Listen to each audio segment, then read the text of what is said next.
15년간 고시원에서 살았습니다. 그런데 재벌가 간병인으로 들어간 첫날 회장님이 제 이름을 부르셨어요. 서연아. 저는 그분을 처음 뵀습니다. 그런데 거울을 보자 숨이 멎었어요. 제 얼굴과 회장의 얼굴이 똑같았거든요. DNA 검사는 친자 관계없음. 하지만 이게 조작된 거라면 15년 고시원 생활의 진짜 이유. 오늘 그 충격적인 진실을 들려드리겠습니다. 더 보고 싶으시면 구독, 좋아요 눌러주세요. 그럼 시작합니다. 비 오는 밤이었다. 저는 재벌가 저택의 복도에 섰습니다. 손에는 녹슨 열쇠, 눈앞에는 금강 거울이 있었어요. 2024년 10월 15일 화요일 밤 11시. 한남동의 저택에서 간병인으로 일한 첫날이었습니다. 52살의 저는 간병 경력 15년째였어요. 남편을 잃고 아들과도 떨어져 지내며 고시원을 전전하던 삶이었죠. 오늘 오후 회장실 서랍에서 우연히 발견한 이 작은 열쇠가 왜 이렇게 제 마음을 흔드는지 알 수 없었어요.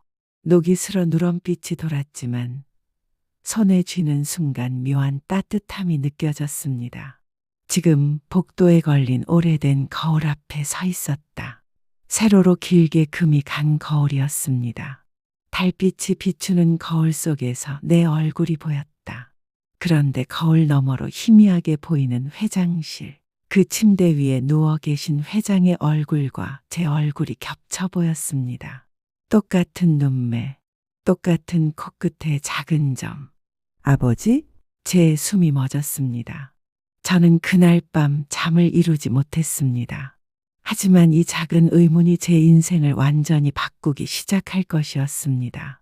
다음 날 아침 6시, 저는 회장실에서 새로운 하루를 시작했다. 복도를 지나며 다시 그 균열진 거울을 마주했다. 어젯밤과 똑같았다. 거울 속 제 얼굴과 회장의 얼굴이 겹쳐 보이는 착각 말이다. 아침 햇살 아래서도 그 닮은 점들이 선명하게 드러났다. 주머니 속 녹슨 열쇠를 만지작거렸어요. 어젯밤 서랍에서 발견한 이 작은 것이 왜 이렇게 제 마음을 불안하게 만드는지 알 수 없었어요. 손에 쥘 때마다 심장이 빨라졌어요. 서연 씨, 잘 주무셨어요? 지영이 회장실로 들어오며 말했다. 아침부터 단정하게 차려입은 모습이었다. 하지만 제게 건네는 미소가 어딘가 어색했어요. 그 눈빛에는 알 수 없는 불편함이 숨어 있는 것 같았어요. 네, 잘 잤어요. 거짓말이었다. 1시간도 제대로 잠들지 못했다. 지영이 회장을 바라보는 시선을 유심히 봤어요. 걱정하는 것 같으면서도 뭔가 경계하는 기색이 역력했어요. 마치 무언가를 숨기고 있는 듯한 표정이었어요. 혹시 아버님이 이상한 말씀 하지 않으셨죠? 이상한 말씀이요? 가끔 없는 사람 이름을 부르시거든요. 잠꼬대 같은 거요. 지영의 질문에 뭔가 의도가 숨어 있는 것 같았다. 저는 고개를 저었다. 오전 10시경 가정부 순자 씨가 청소를 하러 들어왔어요. 60대 중반의 순자 씨는 이 집에서 10년 넘게 일했다고 했어요. 그런데 저를 보는 시선이 유독 차갑고 무거웠어요. 새로 오신 간병인이시군요. 순자 씨가 청소를 하며 말했어요. 그 목소리에 뭔가 조심스러운 기색이 서려 있었어요. 네, 어제부터 일하고 있어요. 이 집 간병인들은 오래 못 버텨요. 회장님이 까다로우시거든요. 순자 씨의 말에는 경고의 의미가 담긴 것 같았어요. 마치 조심하라는 뜻처럼 들렸어요. 점심 준비를 위해 다시 복도를 지날 때였다. 또 그 거울 앞에 서게 되었다. 이번에도 똑같았다. 제 얼굴과 회장의 얼굴이 묘하게 겹쳐 보였다. 똑같은 눈매, 똑같은 턱선이 거울 속에서 하나가 되는 것 같았다. 저도 모르게 녹슨 열쇠를 꺼내 쥐었어요. 이 열쇠가 뭔가 중요한 비밀과 연결되어 있다는 불안한 예감이 계속 들었어요. 서연 씨, 준혁이 복도에 나타났다. 저는 깜짝 놀라 열쇠를 주머니에 넣었다. 적응은 잘 되시나요? 준혁의 말투는 정중했지만 제게 건네는 시선이 날카로웠어요. 마치 저를 관찰하고 있는 것 같았어요. 그 눈빛에도 지영과 같은 불편함이 서려 있었어요.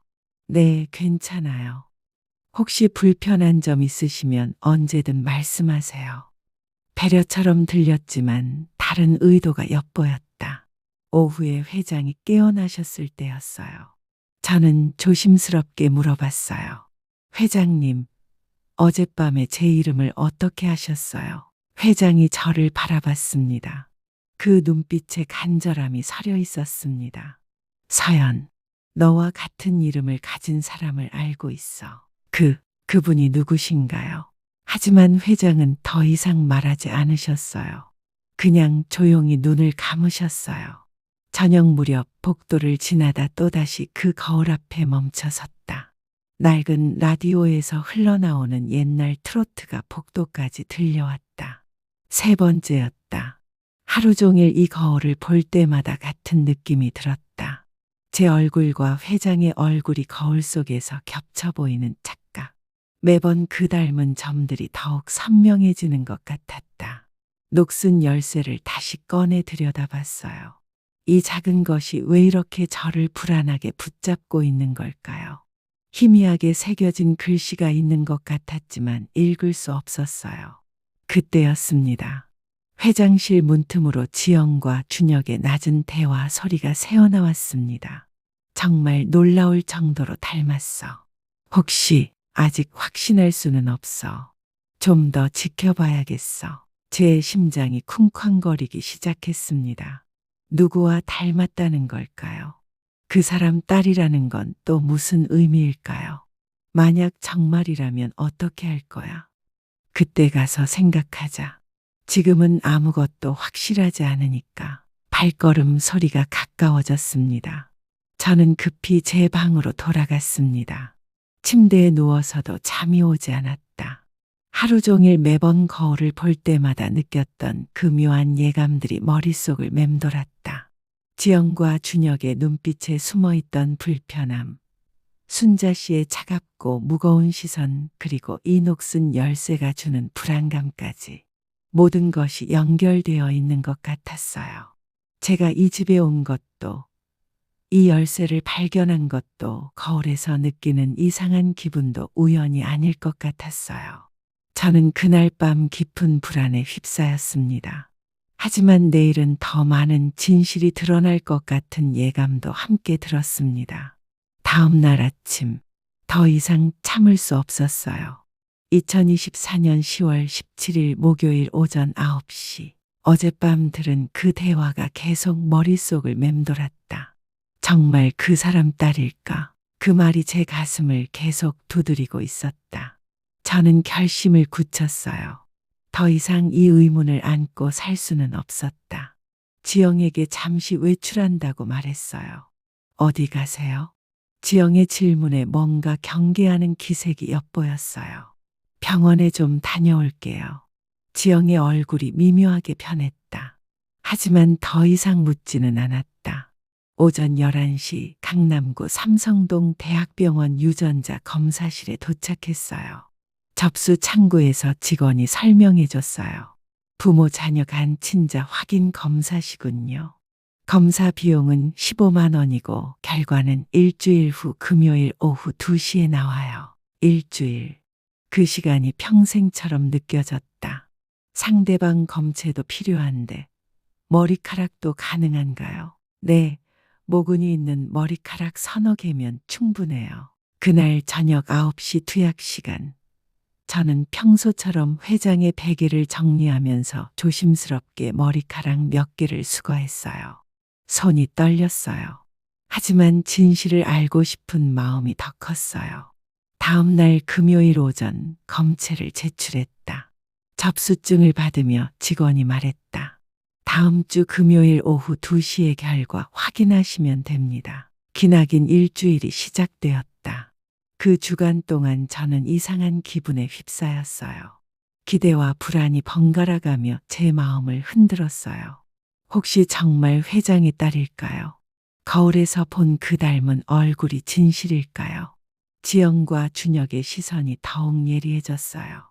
나중에 알게 된 사실이지만 그들은 회장의 유산을 노리고 있었고 혹시 진짜 상속인이 나타날까봐 늘 불안해하고 있었던 거예요.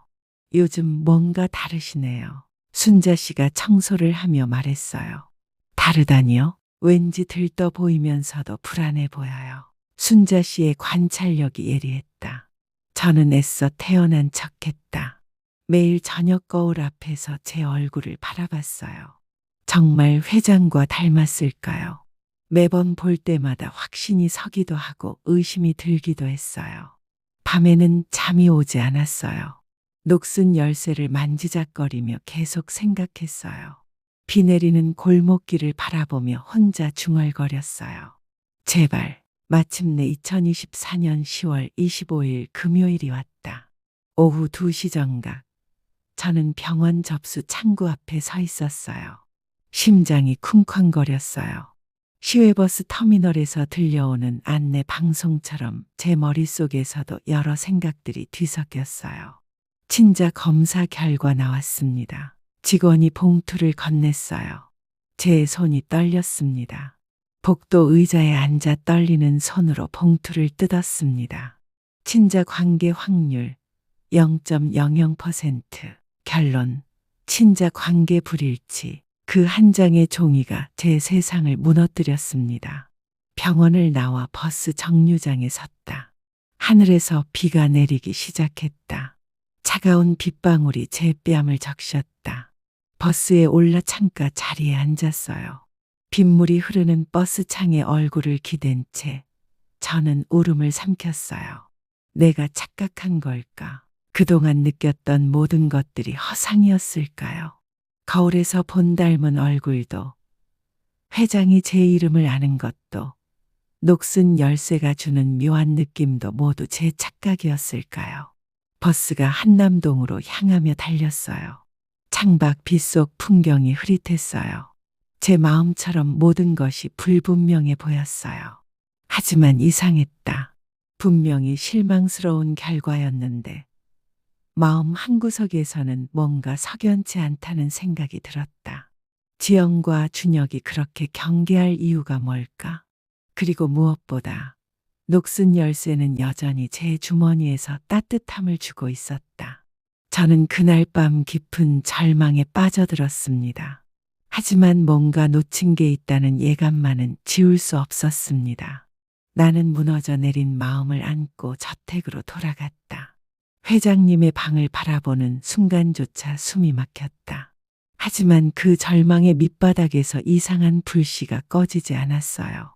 지영과 준혁의 수상한 행동들, 순자 씨의 의미심장한 말들이 계속 머릿속을 맴돌았어요. 혹시 제가 놓친 것이 있는 건 아닐까요? 2024년 10월 25일 금요일 저녁 6시 빗속을 헤치며 현관에 들어섰다. DNA 검사 결과 봉투를 가방 깊숙이 밀어넣고 무거운 발걸음으로 현관에 들어섰다. 서연 씨, 늦으셨네요. 지영이 거실에서 나와 말했어요. 평소와 다름없는 목소리였지만 제 눈에는 모든 것이 달라 보였어요. 병원 다녀왔어요. 무슨 일로 병원에? 지영의 관심이 진짜일까요? 이제는 아무것도 확신할 수 없었어요. 저녁 8시 회장의 투약 시간이었어요. 평소와 같이 수액을 확인하며 링거 교체 준비를 하던 중이었어요. 그런데 수액 주머니를 자세히 보니 뭔가 이상했어요. 15년 간병 경험으로 봤을 때 정상적인 생리식염수와는 달랐어요. 투명해야 할 액체가 미세하게 흐렸다. 바닥엔 가느다란 침전이 고였다. 이상하다. 저도 모르게 중얼거렸어요. 혹시 약물이 별도로 투여되고 있는 건 아닐까요? 회장실을 나와 복도에서 생각에 잠겼어요. 분명 뭔가 이상했어요. 수액의 이상한 흔적, 지영과 준혁의 의심스러운 행동들, 이 모든 게 우연일까요? 그때 포장마차 어묵 냄새가 창문 너머로 스며들었어요. 밤거리에서 들려오는 그 익숙한 냄새였어요. 하지만 지금은 그런 일상도 무의미했어요. 순자 씨와 대화 후 전 간병인 민정에 대해 더 알아보고 싶었어요. 민정의 물건이 혹시 남아있지 않을까 생각하며 이곳저곳을 살펴봤어요. 화장실에서 휴지를 버리다가 쓰레기통 밑에 작은 쪽지가 끼어 있는 걸 발견했어요. 화장실 환풍구 안 꼭 확인해 주세요, M. 민정이 남긴 메시지였어요. 심장이 뛰기 시작했어요. 꺼내보니 사진 몇 장과 녹음기가 들어 있었어요. 첫 번째 사진에는 지영이 회장의 수액에 뭔가를 넣고 있는 모습이 담겨 있었어요. 두 번째 사진에는 준혁이 병원 직원과 돈봉투를 주고받는 장면이었어요. 봉투 겉엔 전 간병인 민정이라 급히 적은 메모가 붙어 있었다. 손이 떨렸어요. 녹음기를 켰어요. 조용히 끝내. 오래 못 버텨. 지영의 목소리였어요. 그럼 서연은 어떻게 할 거야? 준혁의 목소리였어요. 박 과장한테 넘겨준 봉투 받았나? 응, 검사실 직원이 확인했어. 샘플 바꿔치기 완료됐다고. 그럼 결과는 당연히 불일치로 나올 거야. 걱정 마. 녹음이 거기서 끊어졌어요. 모든 퍼즐 조각이 맞춰지기 시작했어요.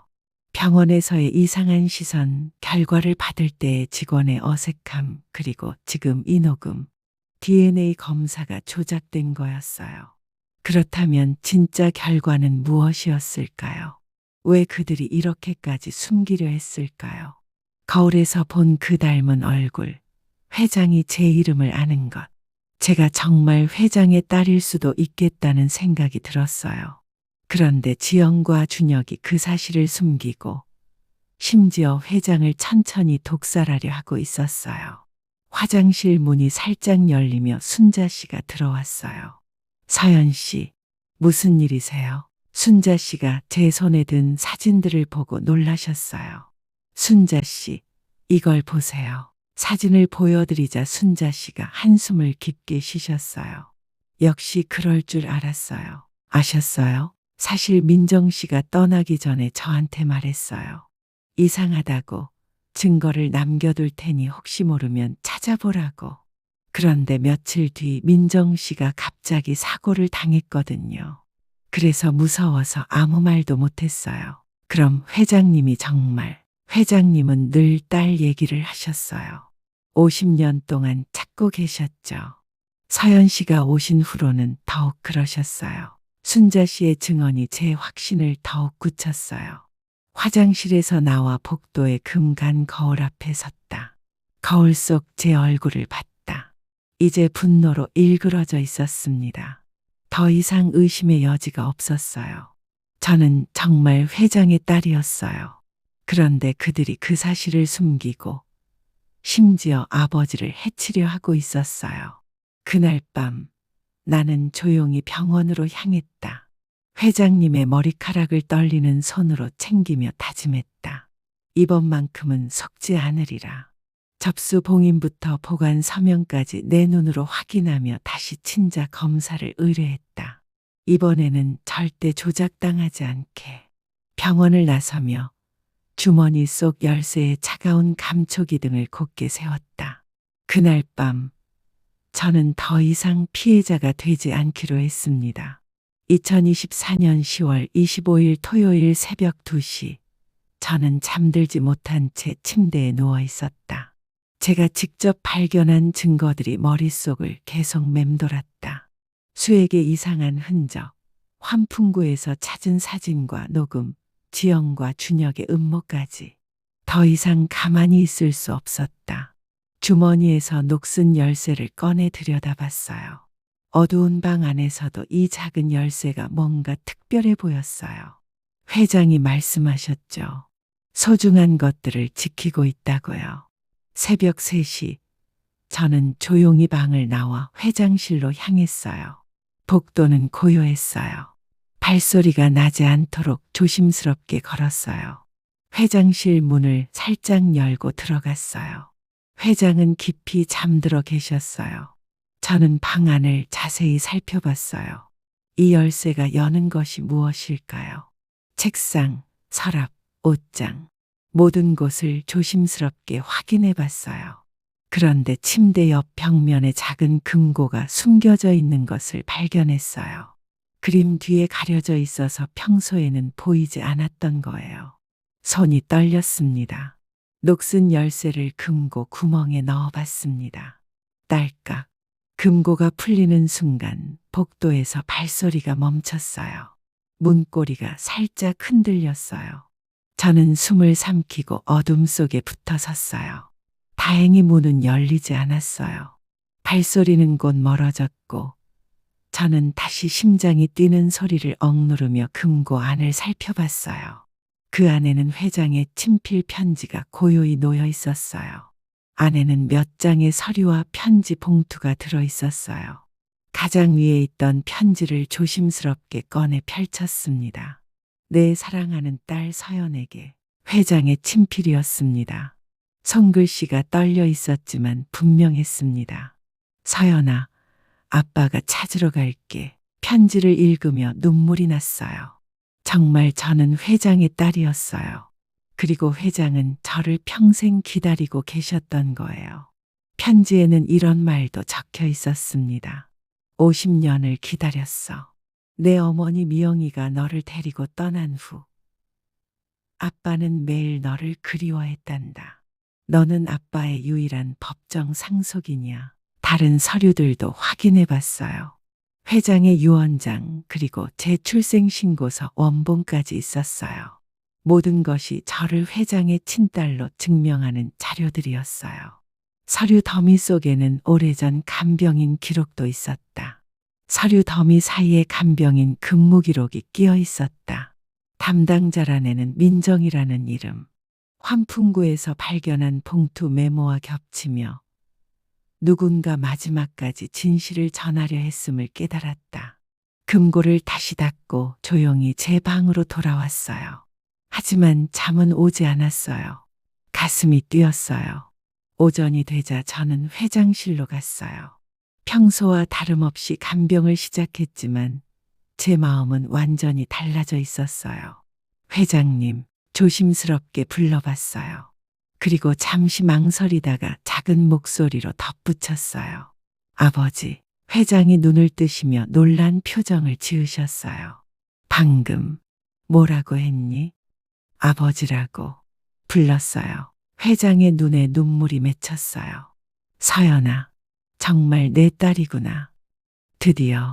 드디어 아빠를 부르는구나. 아버지가 남겨두신 편지 읽었어요.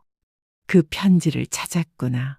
내가 돌아올 줄 알고 준비해뒀단다. 회장이 제 손을 꽉 잡으셨습니다. 서연아, 미안하다. 아빠가 너를 지켜주지 못해서. 아니에요, 아버지.